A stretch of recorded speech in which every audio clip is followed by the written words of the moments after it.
30 മത്സരങ്ങളിൽ നിന്ന് 96 ഗോളുകൾ. ഇതിഹാസങ്ങൾ പന്ത് തട്ടിത്തുടങ്ങിയ ബാഴ്സയുടെ തട്ടകത്തിൽ നിന്ന് വിസ്മയിപ്പിക്കുകയാണ് ഒരു 13-കാരനായ ഫോഡി ഡയാലോ. ബോക്സിനുള്ളിൽ പന്ത് തട്ടിയാൽ ഗോൾ വല കുലുക്കുന്ന അസാമാന്യ പാടവമാണ് ഡയാലോയെ മറ്റുള്ളവരിൽ നിന്ന് വേറിട്ട് നിർത്തുന്നത്. കറ്റാലന്മാരുടെ ലാമാസിയ അക്കാദമിയിൽ നിന്ന് ഗോൾവേട്ട നടത്തുന്ന കൗമാരക്കാരൻ ഫുട്ബോൾ ലോകത്തിന്റെ റഡാറുകളിൽ ഇതിനകം തന്നെ പതിഞ്ഞു കഴിഞ്ഞു. സാക്ഷാൽ ലയണൽ മെസ്സി മുതൽ യുവതാരൻ ലെമീൻ യമാൽ വരെ ഫുട്ബോൾ ലോകത്ത് ചുവടുവെച്ച് തുടങ്ങിയ ഇടമാണ് ലാമാസിയ.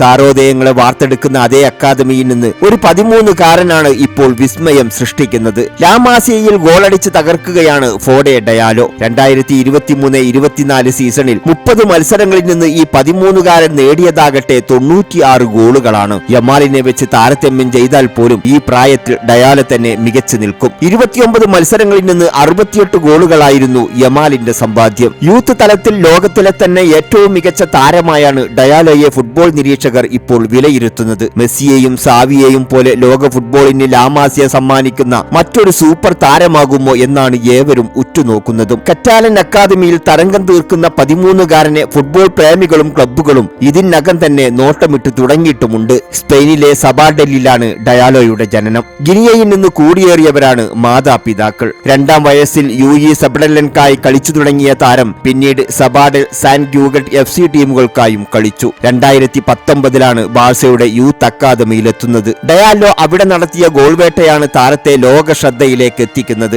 2023-24 സീസണിൽ 96 ഗോളുകൾക്ക് പുറമെ 24-25 സീസണിലും താരം മികച്ചു നിന്നു. യൂത്ത് തലത്തിലെ ടോപ്പ് ലീഗിൽ 38 ഗോളുകളാണ് ഈ സീസണിൽ ഡയാലോ അടിച്ചു കൂട്ടിയത്. സ്ട്രൈക്കറായി മാത്രമല്ല വിങ്ങറായും എതിരാളികളുടെ ബോക്സുകളിൽ ഡയാലോ കുതിച്ചെത്തുന്നുണ്ട്. അപാരമായ പന്തടക്കവും പന്തുമായി അതിവേഗമുള്ള മുന്നേറ്റവും ഡയാലോയെ മറ്റ് താരങ്ങളിൽ നിന്നും വ്യത്യസ്തമാക്കുന്നു. കളിശൈലിയിൽ മുൻ താരം സാമുവൽ ഏറ്റുവിനോടാണ് പലരും ഡയാലോയെ താരതമ്യം ചെയ്യുന്നത്. പുതിയ ഏറ്റുവെന്ന വിശേഷണവും ഇതിനകം താരം സ്വന്തമാക്കി കഴിഞ്ഞു. എന്നാൽ സീനിയർ തലത്തിൽ താരത്തിന് ഇതേ മികവ് തുടരാനാകുമോ എന്നാണ് ഏവരും കാത്തിരുന്ന് കാണാൻ ആഗ്രഹിക്കുന്നത്.